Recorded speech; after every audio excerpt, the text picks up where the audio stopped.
लोकसभा में flying kiss देकर राहुल गांधी विवादों में आ गए हैं। उन्होंने सांसद के रूप में बहाल होने के बाद पार्लियामेंट में अविश्वास प्रस्ताव पर अपना पहला भाषण दिया। भाषण खत्म करने के बाद जब राहुल गांधी बाहर जा रहे थे तभी कुछ ऐसा हुआ जिसका महिला सांसदों ने विरोध किया।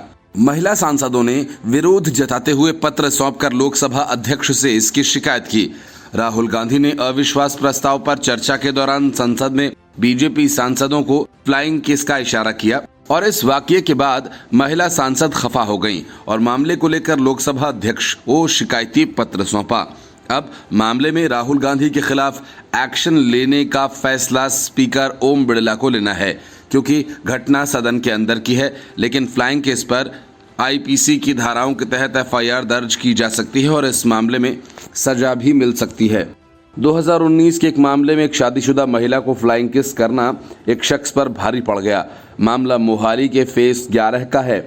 महिला ने उसकी शिकायत कर दी और उसके बाद केस चला और पंजाब के मोहाली की एक अदालत ने महिला की शिकायत पर कार्रवाई करते हुए आरोपी को 3 साल की सजा सुनाई और 3,000 रुपए का जुर्माना भरने का भी आदेश दिया। एक नाबालिग लड़की को आंख मारने और फ्लाइंग किस करने पर 2 आरोपियों को जेल की हवा खानी पड़ी थी। लड़की की शिकायत पर आईपीसी की धारा 509 यानी महिला की इज्जत का अनादर करना और स्पेशल एक्ट की धारा 12 के तहत केस दर्ज कर आरोपियों को गिरफ्तार कर लिया गया। कोर्ट ने उन्हें 6 जून तक जुडिशियल कस्टडी में तिहाड़ जेल भेज दिया। हालांकि बाद में उनके वकील ने उनकी उम्र और भविष्य का हवाला दिया तो कोर्ट ने उन्हें चेतावनी देकर छोड़ दिया और आईपीसी की धारा 354 और अश्लील हरकतों पर धारा 509 के तहत कार्रवाई की जाती है। मगर निर्भया केस के बाद ऐसे मामलों पर स्पेशल एक्ट के तहत कार्रवाई की जाने लगी है। इतना ही नहीं, इस कानून में इन अपराधों को गैर जमानती बना दिया गया है। ऐसा करने पर 3 साल तक की कैद और जुर्माना आईपीसी की धारा 509 के तहत हो सकती है। राहुल गांधी के फ्लाइंग किस करने के बाद केंद्रीय मंत्री स्मृति ईरानी ने इसे अभद्र बताया। संसद में भाषण देने के दौरान केंद्रीय महिला एवं बाल विकास मंत्री स्मृति ईरानी ने कहा कि सिर्फ एक महिला विरोधी व्यक्ति ही संसद में महिला सांसदों को फ्लाइंग किस दे सकता है। ऐसा उदाहरण पहले कभी नहीं देखा गया। इससे पता चलता है कि वह महिलाओं को लेकर क्या सोचते हैं। ये अभद्र है। वहीं प्रत्यक्षदर्शियों के अनुसार राहुल गांधी भाषण देने के बाद लोकसभा परिसर से बाहर निकल रहे थे, तभी उनकी कुछ फाइल्स गिर गई। वे फाइलें उठाने के लिए झुके तो कुछ बीजेपी सांसद हंसने लगे और इसके बाद राहुल गांधी ने बीजेपी सांसदों की तरफ फ्लाइंग किस दिया और हंसते हुए बाहर चले गए। Bureau report, news of India. सियासत और संसद में इन दिनों हंगामा ही हंगामा है। वजह विपक्षी दलों का गठबंधन है। अमित शाह से लेकर पीएम मोदी तक सत्ता पक्ष के सभी नेता गठबंधन पर हमलावर हैं। प्रधानमंत्री मोदी ने इस गठबंधन की इंडियन मुजाहिदीन से तुलना कर दी। उन्होंने इसे घमंडिया और उसके बाद क्विट इंडिया तक कह डाला। अमित शाह ने संसद में इस गठबंधन को कुछ दिन का साथ बता दिया। अमित शाह के मुताबिक इस गठबंधन से सबसे पहले अरविंद केजरीवाल अलग होंगे। अमित शाह ने कहा कि आम आदमी पार्टी गठबंधन में दिल्ली सेवा बिल को पास होने से रुकवाने के लिए शामिल हुई थी और जल्द ये गठबंधन से बाहर होगी। आम आदमी पार्टी विपक्षी गठबंधन को लेकर आ रहे बीजेपी के बयानों पर हमलावर हैं। उनका ये कहना है कि जब से गठबंधन बना है बीजेपी की नींद काफूर हो गई है। यही वजह है कि वे बार बार ऐसे बयान दे रहे हैं।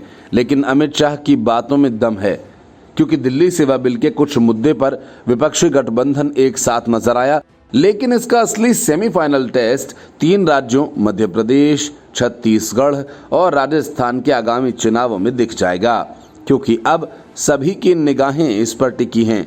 क्या विधानसभा चुनावों में भी गठबंधन का गणित नजर आएगा या फिर गठबंधन सिर्फ लोकसभा चुनाव में ही लागू होगा?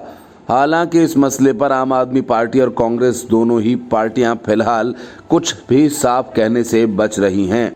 अब चूंकि ये चुनाव लोकसभा चुनाव से ठीक पहले ही होने वाले हैं और इनके नतीजों पर 2024 के आम चुनावों के नतीजे भी काफी हद तक निर्भर रहने की संभावना है। इसलिए इन चुनावों में विपक्षी गठबंधन कैसे काम करेगा ये देखना होगा। इस मामले में जब आम आदमी पार्टी के राष्ट्रीय संगठन महासचिव संदीप पाठक का कहना है कि अभी चीजें तय होना बाकी हैं, विपक्षी दलों की आने वाले दिनों में होने वाली बैठक में साफ होगा। आम आदमी पार्टी राजस्थान, मध्य प्रदेश और छत्तीसगढ़ में सभी सीटों पर चुनाव लड़ने का ऐलान कर चुकी है, तो फिर गठबंधन के हिसाब से चुनाव कैसे लड़ा जाएगा, ये पूछे जाने पर संदीप पाठक ने कहा, चूंकि अब हम गठबंधन का हिस्सा हैं, इसलिए अब गठबंधन की आगे की बैठक में जो होगा उसी के हिसाब से तैयारी की जाएगी। विपक्षी गठबंधन की अगली बैठक अगस्त के आखिरी हफ्ते में मुंबई में होनी है। सबकी नजरें इस बात पर टिकी हैं कि क्या इस बैठक में सीट शेयरिंग पर चर्चा होगी। अगर ऐसा होता है तो क्या लोकसभा चुनाव से पहले होने वाले आगामी विधानसभा चुनावों में भी सीट शेयरिंग को लेकर कोई फॉर्मूला तैयार होगा। बेंगलुरु में हुई गठबंधन की बैठक में भी अरविंद केजरीवाल ने इस मुद्दे को प्रमुखता से उठाया था और कहा था कि सीट शेयरिंग फॉर्मूले पर जल्द से जल्द बात होनी चाहिए, वरना मुश्किलें बढ़ सकती हैं। ऐसे में माना जा रहा है कि मुंबई में होने वाली बैठक में सीट शेयरिंग फॉर्मूले पर बहुत कुछ निकल सकता है। गठबंधन मजबूत रहेगा, कांग्रेस ये तो कह रही है, लेकिन राज्यों के चुनावों में क्या गठबंधन रह पाएगा या फिर मजबूत पार्टी के लिए दूसरी पार्टी सीट छोड़ेंगी, इसे लेकर अभी कांग्रेस में स्पष्टता नहीं है। कांग्रेस के वरिष्ठ नेता हरीश रावत ने कहा कि गठबंधन टूटने को लेकर लोगों की गलतफहमी है, जो गठबंधन को कमजोर करने का काम करेगा। ये सभी घटक दल जानते हैं और गठबंधन को कोई कमजोर नहीं करेगा, सब लोग साथ हैं। Bureau report, news of India. आम आदमी पार्टी में खलबली मची हुई है। वजह राघव चड्ढा को भेजा गया प्रिविलेज कमेटी का नोटिस है, जिसमें उनसे सवाल किया गया कि क्यों न उनके खिलाफ कार्रवाई की जाए। दिल्ली अध्यादेश विधेयक सिलेक्ट कमेटी के पास भेजे जाने की मांग के साथ फर्जी तरीके से बीजेपी और उसका समर्थन कर रहे दलों के सांसदों का नाम शामिल कर विवादों में फंसे राघव चड्ढा ने बाकायदा प्रेस कॉन्फ्रेंस कर अपने आचरण को सही बताया, नियम कानून बताए, रूल बुक लहराई और कुछ सांसदों को कोर्ट में घसीटने की बात कही और लगे हाथ मीडिया को भी धमका डाला। खबरदार जो मेरे खिलाफ कोई खबर चलाई तो। प्रेस कॉन्फ्रेंस में बौखलाए राघव चड्ढा ने कहा कि मोदी सरकार ने एक नई परंपरा शुरू की है। बीजेपी नेतृत्व की मंशा साफ है, जो खिलाफ में बोले उसको संसद की सदस्यता उसकी समाप्त करा दो या सदन से बाहर करो, उसके खिलाफ एफआईआर दर्ज करो। चड्ढा ने जोर देते हुए कहा कि केंद्रीय गृह मंत्री अमित शाह ने सदन में झूठ बोला है। सांसद सिलेक्ट कमेटी के लिए किसी का भी नाम प्रस्तावित कर सकते हैं, इसके लिए किसी का हस्ताक्षर जरूरी नहीं है। अगर चड्ढा के दावे सही हैं तो सवाल यह है कि राघव चड्ढा ने विपक्षी गठबंधन के सांसदों के नाम क्यों नहीं शामिल किए। उन्होंने जानबूझकर बीजेपी और उसके समर्थक दलों के सांसदों के नाम क्यों डाले। ऐसा करने के पीछे उनकी मंशा क्या थी। ऐसे कई और सवाल उठते हैं जिनका जवाब दे पाना काफी मुश्किल होगा। चड्ढा ने इसके बाद राहुल गांधी से अपनी तुलना करते हुए कहा कि बीजेपी का एक ही मकसद है, जैसे राहुल गांधी की सदस्यता ली वैसे राघव चड्ढा की सदस्यता भी छीन लो। बीजेपी का मंत्र है, एक झूठ को 1000 बार बोलो तो वो सच में तब्दील हो जाएगा। मुझे मजबूरन बीजेपी के झूठ का पर्दाफाश करने के लिए आपके पास आना पड़ा। उन्होंने आगे कहा कि मैं सिलेक्ट कमेटी या आसन के बारे में नहीं बोलूंगा, इसको लेकर केवल नियम पर बोलूंगा। रूल बुक के मुताबिक सिलेक्ट कमेटी में नाम प्रस्तावित करने के लिए आपको लिखित सहमति या हस्ताक्षर की जरूरत नहीं होती। इसके बावजूद झूठ फैलाया गया कि राघव चड्ढा ने फर्जीवाड़ा किया।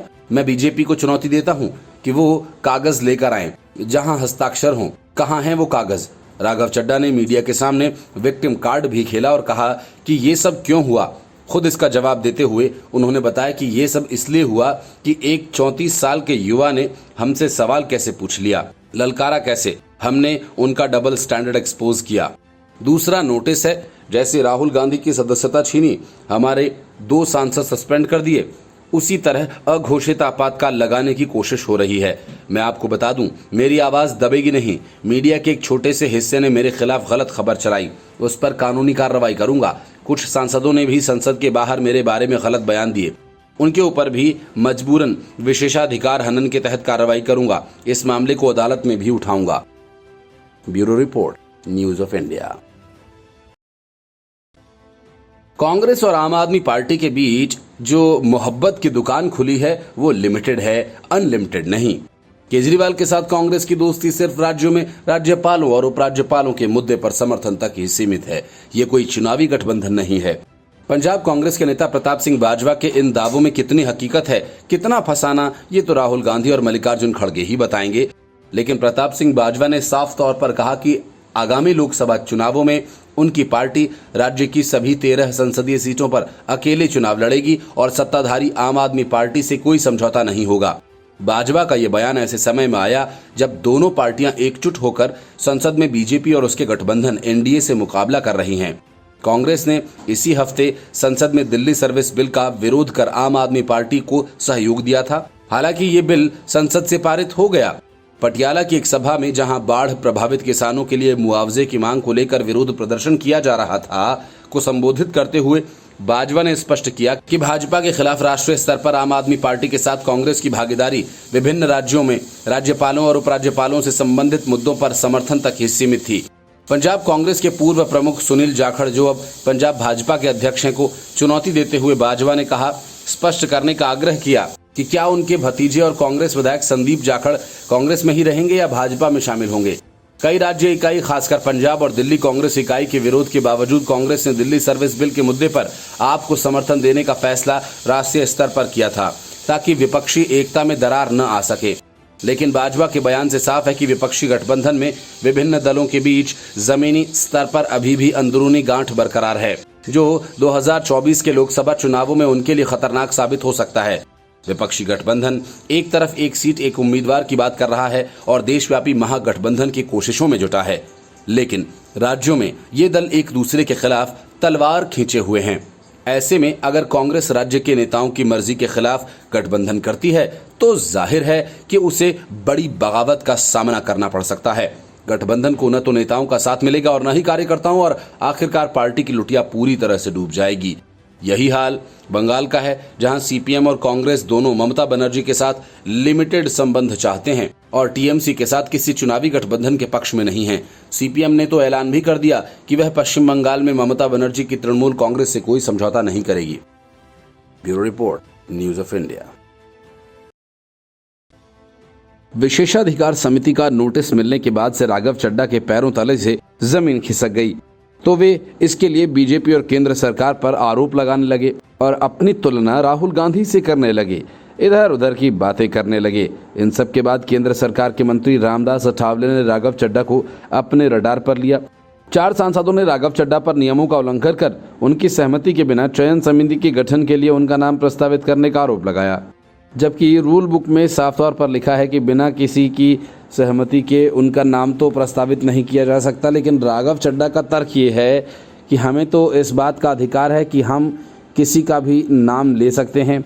इसके बाद राघव चड्ढा ने कहा, जबकि उनकी आवाज़ को दबाने की कोशिश की जा रही है। राघव चड्ढा के बयान पर केंद्रीय मंत्री अठावले का बयान सामने आया। उन्होंने कहा कि किसी की सदस्यता खत्म करने का अधिकार सरकार को बिल्कुल नहीं है, ये अधिकार संसद के सचिव का होता है। नियम है कि जो लोग गलत काम करते हैं ऐसे लोगों को सजा देने या सदस्यता रद्द करने का अधिकार पार्लियामेंट के सेक्रेटरी के पास होता है। रामदास अठावले ने कहा कि आज तक कई सांसदों को डिस्क्वालीफाई किया गया, लेकिन बाद में कोर्ट से क्लियरेंस मिलने के बाद वो संसद में आए हैं। एनसीपी के लक्षद्वीप के सांसद फैजल संसद में आए, राहुल गांधी भी डिस्क्वालीफाई हुए और बाद में संसद आए। ऐसे में सरकार का इरादा ऐसा बिल्कुल नहीं है। राघव चड्ढा के आरोप में बिल्कुल भी तथ्य नहीं है। जो गलत काम करेंगे या हमेशा हंगामा करेंगे उन पर कार्रवाई करने का अधिकार चेयर का होता है। अपना बर्ताव ठीक करना चाहिए, रोज हंगामा करना ठीक नहीं है। इस मामले में राज्यसभा के सभापति जगदीप धनखड़ ने उन सांसदों की शिकायतों का संदर्भ देते हुए मामले की जांच के लिए इसे विशेषाधिकार समिति को भेज दिया है। आप सांसद ने कहा कि ये गलत प्रचार किया जा रहा है कि राज्यसभा में चयन समिति के सदस्यों के नामांकन के लिए हस्ताक्षर और लिखित सहमति की आवश्यकता होती है। Bureau report, news of India. Delhi में बैठकर तो पूरा विपक्ष एकजुट दिख रहा है, लेकिन जमीनी हकीकत इससे बिल्कुल अलग है। ताजा मामला पश्चिम बंगाल का है, जहां कांग्रेस और सीपीएम गठबंधन ने टीएमसी को रोकने के लिए बीजेपी को समर्थन दे दिया।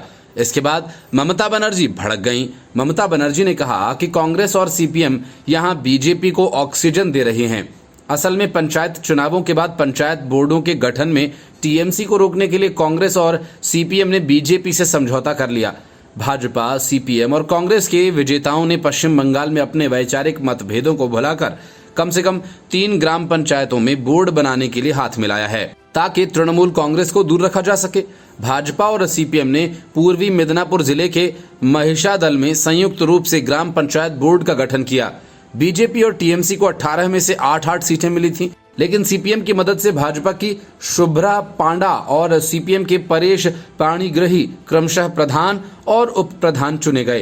पंचायत बोर्ड के गठन को लेकर अमृत बैरिया में सुबह से तनाव की स्थिति थी। टीएमसी के महिषादल विधायक तिलक कुमार चक्रवर्ती ने सीपीएम पर तृणमूल कांग्रेस के खिलाफ बीजेपी को मौन समर्थन देने का आरोप लगाया था। हालांकि भाजपा और समर्थन ने किसी भी समझौते से इनकार किया और कहा यह निर्णय स्थानीय मजबूरियों के कारण था। सीपीएम पंचायत सदस्य बुलू प्रसाद जाना ने कहा कि विपक्षी गठबंधन राष्ट्रीय स्तर पर पार्टी का निर्णय है, लेकिन मैंने स्थानीय लोगों की भावना का सम्मान करने के लिए भाजपा के नेतृत्व वाले पंचायत बोर्ड का समर्थन किया। भाजपा प्रवक्ता शमिक भट्टाचार्य ने कहा कि जमीनी स्तर पर समीकरण राज्य और राष्ट्रीय स्तर पर मौजूद समीकरणों से अलग है। इसके बाद टीएमसी में खलबली मच गई और विपक्षी गठबंधन खतरे में पड़ता दिखाई देने लगा। पश्चिम बंगाल की मुख्यमंत्री ममता बनर्जी ने कांग्रेस और सीपीएम पर राज्य में बीजेपी के साथ गुप्त समझौता करने का आरोप लगाया। सीएम ममता ने Indian national development inclusive alliance के संबंध में कांग्रेस सीपीएम पर दोहरे मानदंडों का रास्ता अपनाने का भी आरोप लगाया। ममता बनर्जी ने कहा कि जबकि विपरीत दल बीजेपी के नेतृत्व वाले एनडीए के खिलाफ राष्ट्रीय स्तर पर एकजुट होने की कोशिश कर रहे हैं, वहीं कांग्रेस और सीपीएम पश्चिम बंगाल में भाजपा को ऑक्सीजन प्रदान कर रही है। उन्होंने कहा कि बंगाल में भाजपा, कांग्रेस और माकपा के बीच गुप्त समझौता है। राष्ट्रीय स्तर पर हम इंडिया हासिल करने की कोशिश कर रहे हैं, जबकि पश्चिम बंगाल में बीजेपी इंडिया का प्रयास है। ममता ने आगे कहा कि वे चुपचाप पश्चिम बंगाल में भाजपा से हाथ मिला रहे हैं। उन्हें खुद पर शर्म आनी चाहिए। न्यूनतम राजनीतिक ईमानदारी होनी चाहिए। प्रत्येक पार्टी को राजनीतिक विचारधारा की एक निश्चित लाइन का पालन करना चाहिए। अगर वे इस रणनीति को जारी रखते हैं तो मैं ये कहने के लिए मजबूर हो जाऊंगी कि टीएमसी भी पश्चिम बंगाल में कांग्रेस और भाजपा के खिलाफ है। बंगाल कांग्रेस प्रमुख अधीर रंजन चौधरी भी भ्रष्टाचार को लेकर तृणमूल सरकार पर हमला बोलते रहे हैं।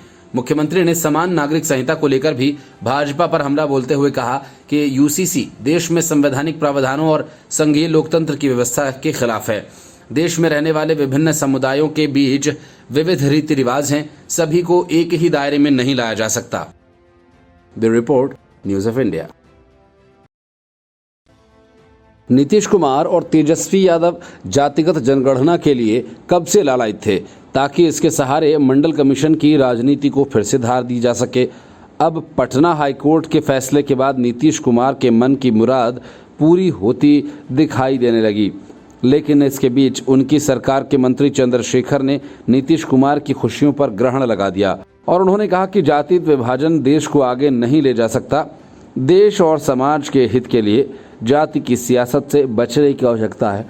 शिक्षा मंत्री चंद्रशेखर ने जोरदार तरीके से जाति विहीन समाज की वकालत कर डाली और जाति को विकास में बाधक बताया। अपने विभाग के अतिरिक्त मुख्य सचिव के पाठक के साथ पत्र युद्ध के बाद ज्यादातर मीडिया से दूर रहने वाले चंद्रशेखर ने कहा कि समाज में जातिगत विभाजन विकास में बाधा है और भारतीय उपमहाद्वीप और उसके बाहर कुछ देशों को छोड़कर अधिकांश देशों में इसका अस्तित्व नहीं है। किसी को जाति की सीमाओं तक सीमित नहीं रहना चाहिए। जब मानव शरीर 5 तत्वों से बना है तो जाति कारक कैसे उत्पन्न हुआ? भगवान राम ने भी शबरी का आधा खाया हुआ बेर खाया था। उन्होंने कहा कि एक शिक्षक के रूप में उन्हें लगता है कि हमारी समृद्ध विरासत हमें याद दिलाती है हमें आगे बढ़ने की जरूरत है। हम सांप्रदायिकता, क्षेत्रवाद और जातिगत विभाजन फैलाकर देश को आगे नहीं ले जा सकते और जो लोग सोचते हैं कि उन्हें इससे फायदा होगा, राष्ट्र को समृद्धि के लिए सद्भाव और सामाजिक न्याय की आवश्यकता है। देश फिर से विश्व गुरु का दर्जा हासिल करेगा। उन्होंने कहा कि सौहार्द लाने के लिए जाति व्यवस्था में विसंगतियों के कारण होने वाली नफरत से निपटा जाना चाहिए। शिक्षा मंत्री चंद्रशेखर ने महान विद्वान BR अम्बेडकर और भगवान राम का उदाहरण देते हुए कहा कि ये समझना जरूरी है कि देश में अम्बेडकर के नियमों को कौन तोड़ रहा है। पूर्व राष्ट्रपति रामनाथ कोविंद और पूर्व CM जीतन राम मांझी जैसे गणमान्य व्यक्तियों को भी मंदिर जाने के लिए जाति के कष्टों का सामना क्यों करना पड़ता है? राष्ट्र का भविष्य अंबेडकर द्वारा प्रचारित जाति विहीन समाज की अवधारणा में निहित है। वो समाज में नफरत और सांप्रदायिकता के प्रति बढ़ती घृणा को देख रहे हैं। देश इससे तंग आ चुका है। नफरत और सांप्रदायिकता अंततः प्रेम और सद्भाव और समाजवाद के लिए रास्ता बनाएगी। शिक्षा के लिए ACS के पाठक से चली तनातनी के सवाल पर उन्होंने कहा कि ACS के साथ उनके अब कोई मतभेद नहीं है। मुद्दा कार्यशैली का हिस्सा था जिसमें अब सुधार हुआ है। अब कोई मुद्दा नहीं है। लेकिन समारोह में शिक्षा विभाग के वरिष्ठ अधिकारियों की अनुपस्थिति पर उन्होंने कहा कि शायद कई लोगों को उनकी उपस्थिति रास नहीं आई। शिक्षा मंत्री ने कहा कि SAV में विकास की अपार संभावनाएं हैं और इसे सर्वोत्तम प्रदान करने के लिए मुद्दों के समाधान के लिए सभी कदम उठाए जाएंगे। उन्होंने राज्य के हर जिले में SAV जैसा एक आवासीय विद्यालय खोलने की सरकार की योजना साझा की। इसमें पहले चरण में 9 में से 8 मंडलों में से खोला जाएगा और इस संबंध में अधिसूचना पहले ही जारी की जा चुकी है। लोकसभा में अविश्वास प्रस्ताव पर चर्चा के दौरान केंद्रीय मंत्री ज्योतिरादित्य सिंधिया ने इतने तीखे तीर चलाए कि एक बार विपक्ष 26 सदन से वॉकआउट ही कर गया। हालांकि कुछ मिनटों के बाद वे वापस लौट आए और सिंधिया के धारा प्रवाह हमलों को झेलते रहे। सिंधिया ने अपने संबोधन के दौरान राहुल गांधी पर दनादन चौके छक्के लगाए। उन्होंने कहा कि वे कहते हैं कि नफरत की दुकान में मोहब्बत की दुकान लाएंगे। इनकी दुकान भ्रष्टाचार, झूठ, तुष्टीकरण, अहंकार की दुकान है। ये केवल दुकान का नाम बदलते हैं लेकिन सामान वही रहता है। सिंधिया ने कहा कि कल राहुल गांधी ने कहा था कि प्रधानमंत्री मणिपुर को भारत का हिस्सा नहीं मानते। मैं बताना चाहता हूं कि प्रधानमंत्री ने उत्तर पूर्व को विश्व के साथ जोड़ने का काम किया। भारत को अलग अलग टुकड़ों में देखने की विचारधारा आपकी है, हमारी नहीं। सिंधिया ने कहा कि विपक्ष को न देश की चिंता है, न PM के पद की, न राष्ट्रपति के पद की। इनको तो केवल अपनी हैसियत की चिंता है। राहुल गांधी पर तीर चलाते हुए सिंधिया ने कहा कि कोई राम की बात कर रहा है, कोई रावण की बात कर रहा है। अच्छा है कि आज धर्म की बहुत याद आई है। कोई पार्टी तो अपने संकल्प पत्र में इसे डाल रही है। राम वनगमन पथ का हम संकल्प करते हैं। मैं इनको स्पष्ट रूप से बताना चाहता हूं कि ये मुखौटा नहीं चलेगा। 140 करोड़ की जनता की आस्था और पीढ़ियों का सपना हमारे मर्यादा पुरुषोत्तम राम का भव्य मंदिर प्रधानमंत्री नरेंद्र मोदी बनवाने जा रहे हैं। आज इनको कहना चाहता हूं, 2 बार आपको रिजेक्ट किया है, तीसरी बार भी प्रचंड बहुमत के साथ NDA ही की सरकार बनेगी। उन्होंने कहा कि मुझे 20 साल हो गए इस सदन में रहते हुए, लेकिन ऐसा दृश्य मैंने कभी नहीं देखा जिस तरह का शब्द PM मोदी के लिए इस्तेमाल किया गया। इसके लिए इन्हें देश से माफ़ी मांगनी चाहिए। उन्होंने कहा 2011 में जब 100 दिन से ज़्यादा वक्त तक नाकाबंदी चली तो उस समय के PM मनमोहन सिंह क्यों चुप रहे? ये कैसी राजनीति है जो इनकी अवसरवादी सोच है? उसका पर्दाफाश पूरे देश की जनता के सामने करना चाहता हूँ। जो नैतिकता सिद्धांत की बात करते हैं वो ऐसे दल के साथ गठजोड़ करते हैं जो सबसे भ्रष्ट रही। सिंधिया ने कहा कि अविश्वास प्रस्ताव पर स्वयं ही विश्वास नहीं। सिंधिया ने कहा, हमारी कोशिश रहती है कि संसद में कभी भी निजी आक्षेप न करें। हम एक दूसरे की नीयत और नीतियों पर हमला कर सकते हैं पर व्यक्तिगत आरोप कभी नहीं। जो आरोप इस हाउस में कल लगाए गए, मुझे आश्चर्य हुआ और दुख भी जब राहुल गांधी ने सदन में कहा कि प्रधानमंत्री के लिए मणिपुर हिंदुस्तान का हिस्सा नहीं। जिस PM ने उत्तर पूर्वी राज्य को विश्व के साथ जोड़ा, जिस प्रधानमंत्री का उत्तर पूर्वी क्षेत्र के साथ दिल का रिश्ता है, जिस प्रधानमंत्री ने भारत को दुश्मनों को उत्तर पूर्वी राज्य से खदेड़ कर बाहर भेज दिया हो, उस प्रधानमंत्री पर ऐसे आक्षेप लगाना उचित नहीं। The report, news of India.